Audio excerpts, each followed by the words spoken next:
January 3rd, 2017 to order. First, we have the reading and approving the minutes. A motion to dismiss the reading and approving of the journal. So moved. Second. All in favor? Aye. Aye. Next, we have the payment of claims. We have a pretty short stack this meeting. Outside of insurance and the debt payment, it's pretty much nothing in here. So, just odds and ends.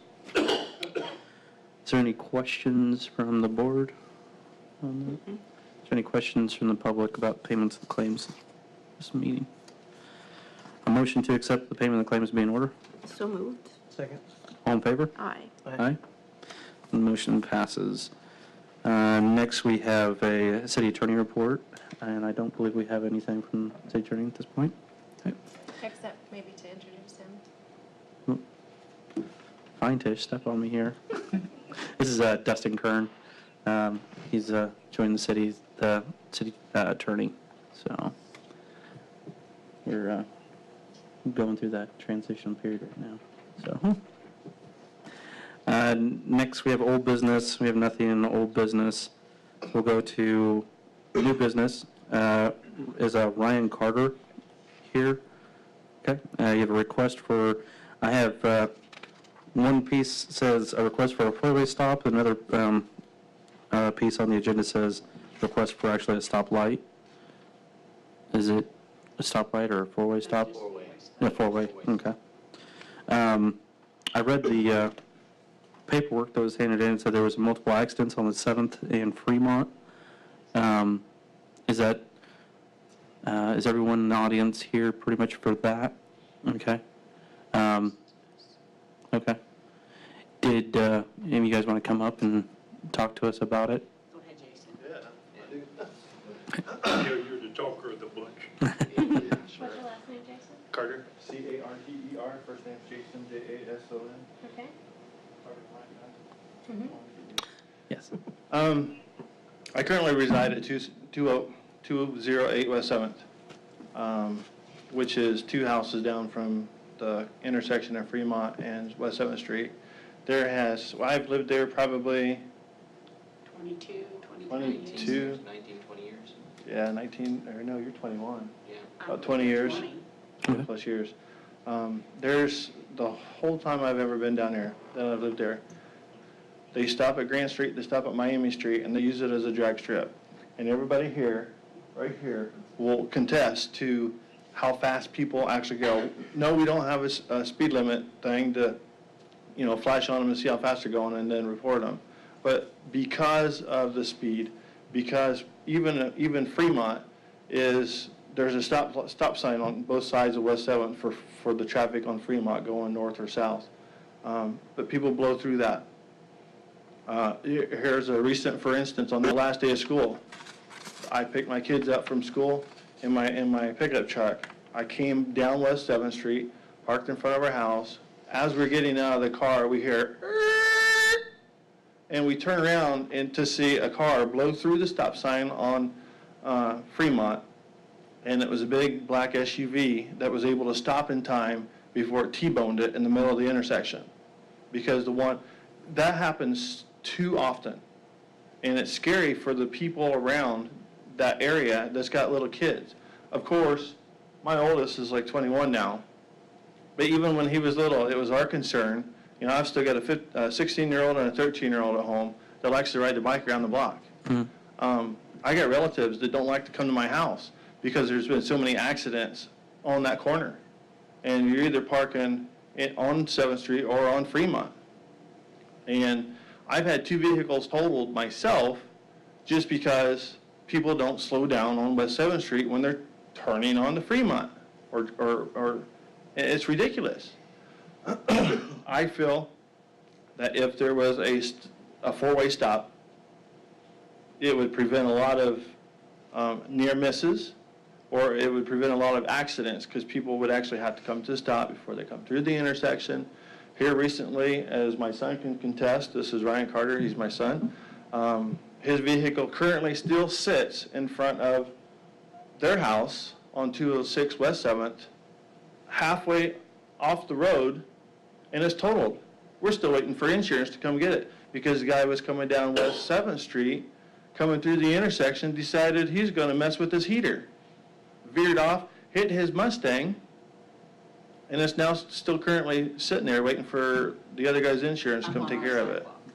It hit it hard enough to knock it up on the sidewalk. Up on a 6-inch curb sidewalk. About 30, pushing And- about 30 feet. And that's the most recent, just because somebody's coming down through there, and the extent of the damage on his car and what it did to his car, and the extent of damage that it done to the other guy's car, because it turned up perpendicular facing their house, blocking both lanes. You can't tell me that happened just doing 25 miles an hour and clipping somebody's vehicle. It took his back rear axle out. I think it will prevent accidents like that, putting a four-way stop sign. Even if you are on Fremont and you're trying to get across, because I talked to, it was last week, when all this was set up for the docket, when he had called in, I talked to somebody in traffic department, because I was trying to figure out how do we get a four-way stop sign. And he told me, and that conversation was recorded, if we need to play it later, so be it. He told me that Fremont and Grant are the two main roads going through town that go up to the hospital. So you're going up or coming back down. Say somebody has to get to the hospital quick and they're on Fremont trying to get up. Well, you got West 7th Street that you got to stop and continually look for traffic and make sure there's no cars hidden behind other parked cars, because it's hard to see no matter which way you're going or how many cars are there. At least all you got to do is stop, look to see if there's any other cars stopped, and then you've got the right way to go, instead of waiting to try to, for cross traffic that doesn't stop. Different reasons, multiple reasons why we need a four-way stop sign. I don't know how hard it would be to get that put in place. If there's anything to do in the meantime before that, I don't think we need a stoplight.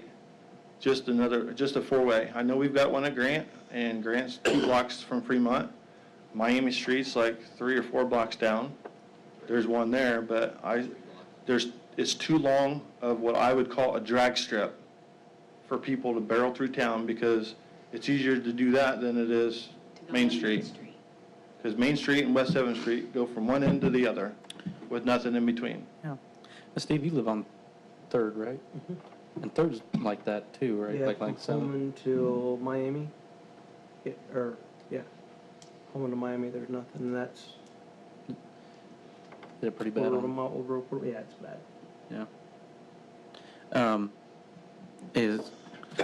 Thank you for sharing that with us. Assistant Chief Hoover, do you have any input on it, as far as like a history of accidents there or speeding? I don't have any facts in front of me. I can sympathize with their problem, but I think you're on a slippery slope if the next block down, people are going to say that there's cars speeding there also. I can't say that I would recommend doing it. Gotcha. Yeah, and yeah. Go I've ahead. lived there a year and a half, Mhm. and I would not have bought the house if I'd known as dangerous as it is right there. Mhm. I have grandkids. I'm waiting for the yellow fire hydrant. I'm waiting for that to be hit, because it's going to happen one day. Because I see people skid through there. They narrowly missed it. I've had them come up on my yard, almost hit my porch. I live on the corner of Fremont and 7th. Mhm. They've almost hit my grandkids on their bike. All you can do is make a report. I'm not blaming the cops, because they can only do so much. When I back out of my garage, I'm waiting to get T-boned. I'm just waiting. It's going to happen, because they skid around that corner right there. I don't even like parking on the side of Fremont, because they skid around that corner, and I've seen they come up in my yard. Like I said, they've almost hit the fire hydrant. I don't know how many times right there on the corner. It's going to happen one day. Mhm. They don't, so even semis, I'm sorry, semis, they come past Grant, then they pick up speed, and you can't tell me they're going 25 miles an hour, because I have a truck driver that's a husband, so I know about, I've been in a truck. and they be coming down speeding. I mean, I'm thinking about putting my house on the market because it is dangerous right there. You can't get out, you can't see to get out. I mean, it's just dangerous. Somebody's gonna get killed in that intersection one day. Right. You know, I can understand that where Steve Hoover thinks that, you know, because you're not there, you can only do what you can do. But to be there and watch it and see the narrow misses that come about, I mean, even kids on bike that are on the sidewalk. I've seen cops come around, not cops, but cars come around that corner and come up on the sidewalk and almost hit kids on bikes. Mhm. And especially when in winter, when it's like icy out, it's awful. Somebody's gonna get killed one day on that corner. My name is Peggy Hendricks. It's Hendrix. Yeah. And I'm just concerned. Right. You know, I'm seriously only been there a year and a half, and I'm ready to sell and move somewhere else. And I like the neighborhood. I like my house. But somebody's gonna get killed right there on that intersection one day. Yeah. Well, I do sympathize with what you guys are saying, and I would suggest to the board that we not make a vote on this tonight, maybe table it and get more information from traffic, and maybe talk with Dustin and see, as far as procedure, and if we need to do further investigation to see about what warrants the four-way stop, and if there were to be any traffic study to see if it's warranted. There is, that's why I brought up 3rd Street too. I feel like 3rd Street's kind of a drag strip, where people are avoiding Main Street, so they'll go up and down 3rd. And it's a wide road, so I think people feel safe doing it, Yeah, Anthony? How long would a traffic study take? Haven't had one yet, so I couldn't say. But it's something that would have, I don't know that it would be required, but it might be something that the city would want to do just to see as far as effects and make sure that legally our bases are covered.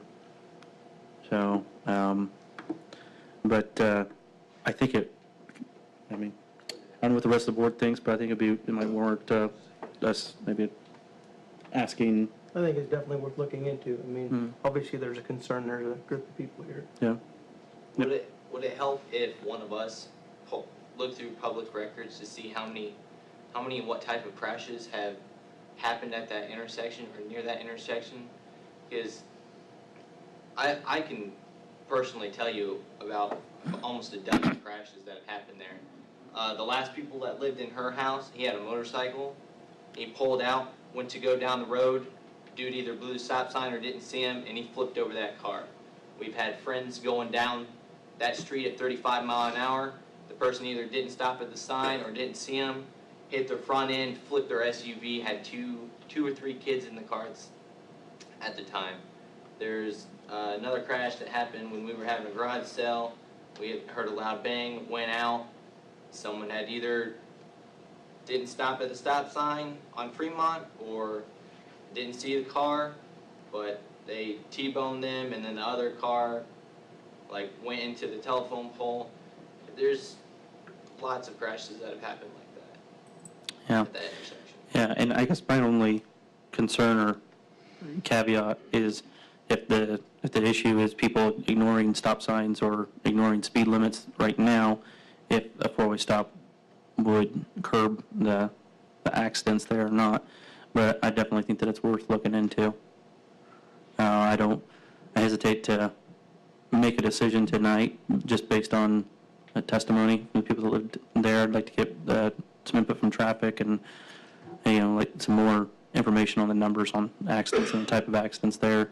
And by all means, if you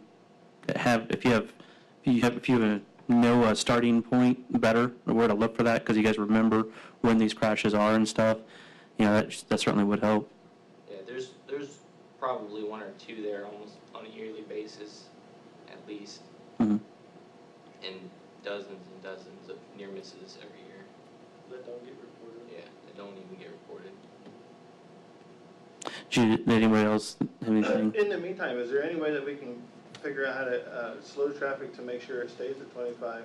Now, I know when I talked to the traffic personnel, in the traffic department, he said that maybe one of the easier ways to start all this process is to get like the speed limit signs that gauge your speed as you're going down the Right. road. Mm-hmm. He said that would be probably even easier to start Right. than trying to just slap out a four-way stop sign.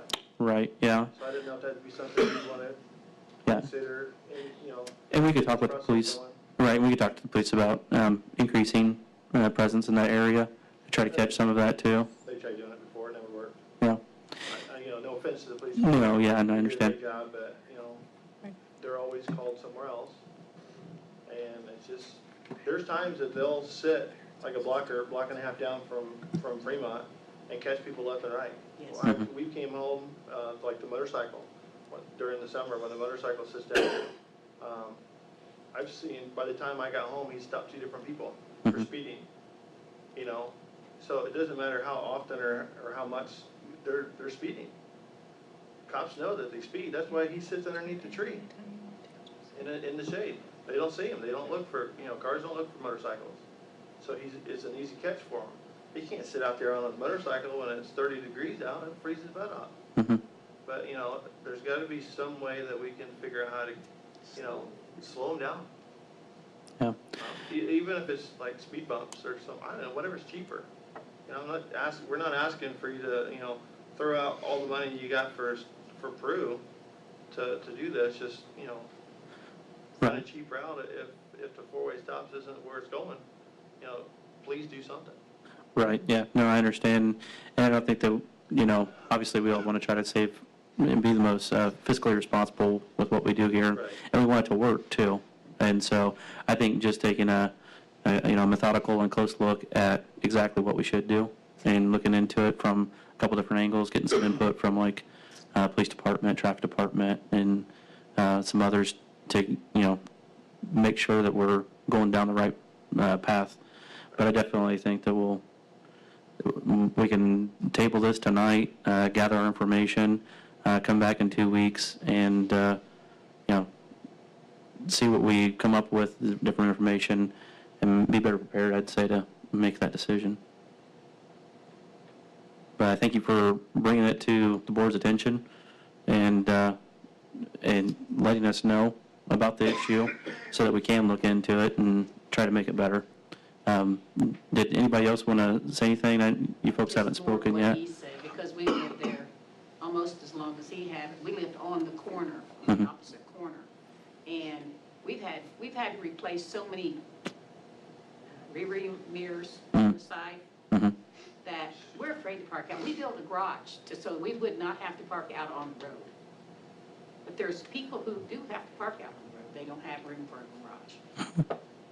And they have, people hit them constantly. I know, I've seen those accidents.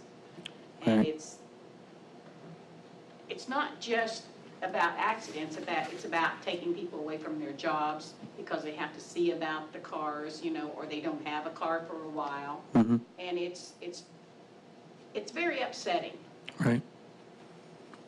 Yeah, and like I said, I take this seriously. I think the board takes it seriously, and we just want to make sure that whatever we do going forward, we're doing the most effective and fiscally responsible thing.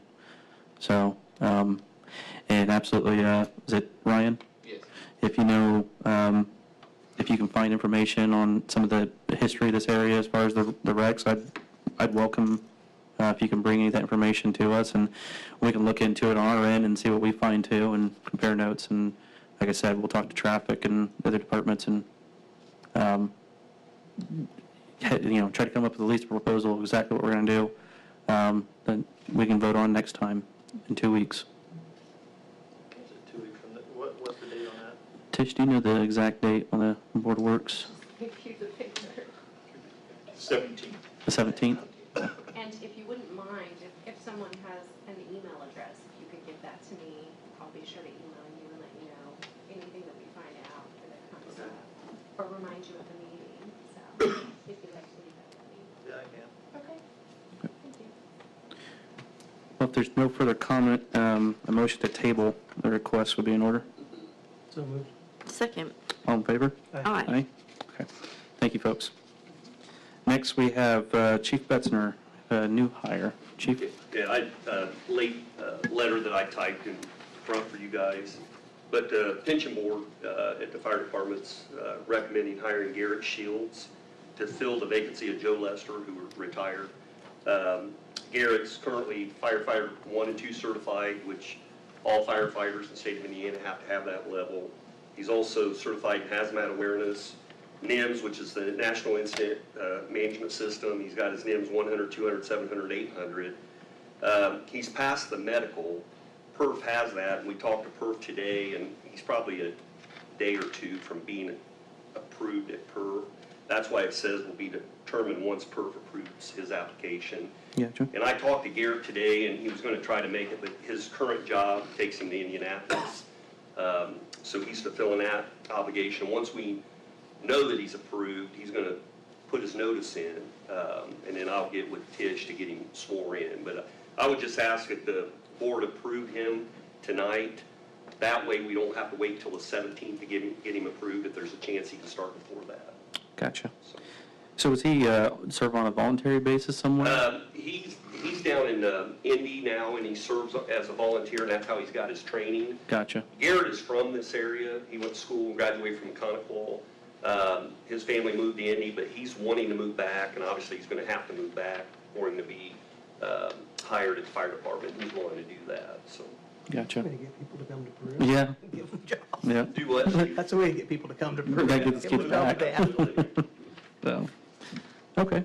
Is there any questions from the board? Any reservations on your end? No, I mean, we've got a pool of applicants, and Garrett has been in our pool, and we've interviewed him. I mean, he seems to be a good candidate. He already possesses quite a bit of training that we don't have to do. He will be required to take an EMT class, but the good thing is he's got the fire 1 and 2 out of the way, so now he can focus on becoming an EMT. So. Any questions? No? Any other questions? Nope. Okay. Any questions from the public? All right. Well, a motion to accept the hire of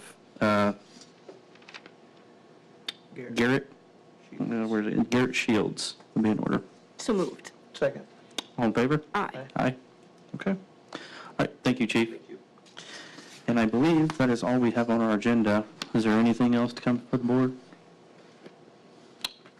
Seeing none, a motion to adjourn would be in order. So moved. Second. Okay, then we're done. Thank you, guys.